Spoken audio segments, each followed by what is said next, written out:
Vamos entender um pouquinho os escritos de Aristóteles? Daqui a pouquinho.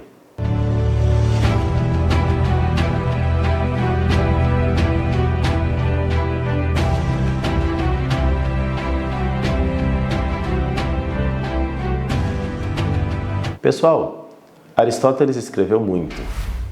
Nós podemos dizer que existem escritos exotéricos e escritos esotéricos. Os exotéricos são aqueles que são exo, para fora da escola, ou seja, a divulgação, né? Onde Aristóteles manifestava a sua filosofia para todos, como eu estou fazendo nessas nossas aulas de filosofia. Isso daqui é para todos, né? Estou tentando me fazer entender por pessoas que têm pouco conhecimento de filosofia e para pessoas que têm muito conhecimento de filosofia. O que eu peço é que vocês vejam os vídeos desde o começo, para ir seguindo a ordem lógica, porque eu não estou falando só de história da filosofia, eu estou filosofando com a história, com os pensadores, com os conceitos deles. Estou seguindo a linha histórica porque isso me ajuda a ordenar as ideias, de maneira inclusive cronológica, né? Tá bom? Então, e depois estão os escritos que tem a ver com a vida didática de Aristóteles para os seus discípulos. É o que nós chamamos de escritos esotéricos. Portanto, é um patrimônio interno da escola. Os chamados escritos exotéricos, ou seja, para fora da escola, praticamente perderam-se todos. Já os escritos esotéricos, aqueles que estão dentro da escola, esses sim nós conservamos bastante, mas nós podemos dizer que nós conservamos assim o grossão das obras da escola, que tratam da problemática filosófica e de ciências naturais. Em Aristóteles, fazer filosofia não se difere muito de fazer ciência, porque a ciência é para Aristóteles um conhecer através das causas. Portanto, nessa definição, a filosofia não somente é ciência, mas é a maneira mais alta de fazer ciência, porque na filosofia nos preocupamos pelos primeiríssimos princípios de todas as coisas. Bom, então, o chamado Corpus Aristotelicum, ou seja, o conjunto das obras do filósofo Aristóteles, tem como título, foi chamado de Organon. Essa expressão é como se diz, seria o conjunto dos tratados da lógica, né? Da lógica de Aristóteles. Então, a gente pode falar do Corpus Aristotelicum, ou seja, a Opera Omnia, todas as obras de Aristóteles, pelo menos as que são por nós conservadas. A primeira é o Organon, ou seja, o conjunto dos tratados de lógica, como categorias, sobre a interpretação, os analíticos primeiros, os analíticos segundos, os tópicos e as confutações sofísticas. Depois nós temos, depois do Organon, ou seja, das obras de lógica, nós temos as obras de filosofia natural, cujos títulos são Física, Céu, Geração e Corrupção e Meteorologia. Depois estão as obras sobre psicologia, como Sobre a Alma e As Pequenas Coisas Naturais. Sem dúvida alguma, a obra mais famosa de Aristóteles é a sua Metafísica, ou os 14 livros da Metafísica. Depois estão os tratados de moral e de política, Ética a Nicômaco, Grande Ética, Ética a Eudemo e a Política. E por fim, a Poética e a Retórica, que são duas outras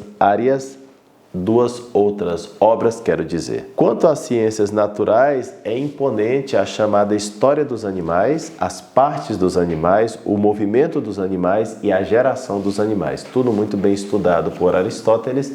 Lembrem-se que o seu pai era médico, que inclusive talvez até por genética, Aristóteles era um homem muito preocupado com a ciência e queria que a sua filosofia ela tivesse todo esse embasamento científico muito forte, sendo que a própria ciência é filosofia e a própria filosofia é ciência. É correspondente, pelo menos em Aristóteles. Até o início do século XX, as obras de Aristóteles foram lidas de forma sistemática unitária.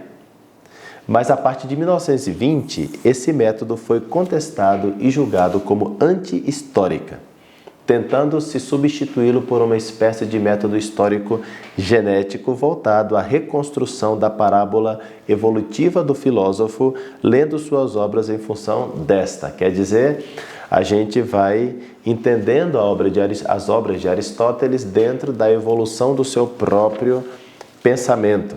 O método histórico genético, o que eu acabei de comentar, teve um extraordinário sucesso durante mais ou menos meio século, e com esse método adquiriu-se uma grande quantidade de conhecimentos de peculiaridades da filosofia de Aristóteles, sobretudo no primeiro período, porque foram tentadas várias reconstruções das obras exotéricas. Aristóteles deixou de ser considerado, então, uma espécie de bloco monolítico, como no passado, revelando exatas raízes históricas antes não consideradas ou desconhecidas. Ou seja, o resumão é que manifestou-se aquilo que deve à sua época e aos seus predecessores. Todo filósofo faz filosofia exatamente no seu tempo. Por outro lado, não se pode compreender a grande obra de Aristóteles em desconexão com Platão.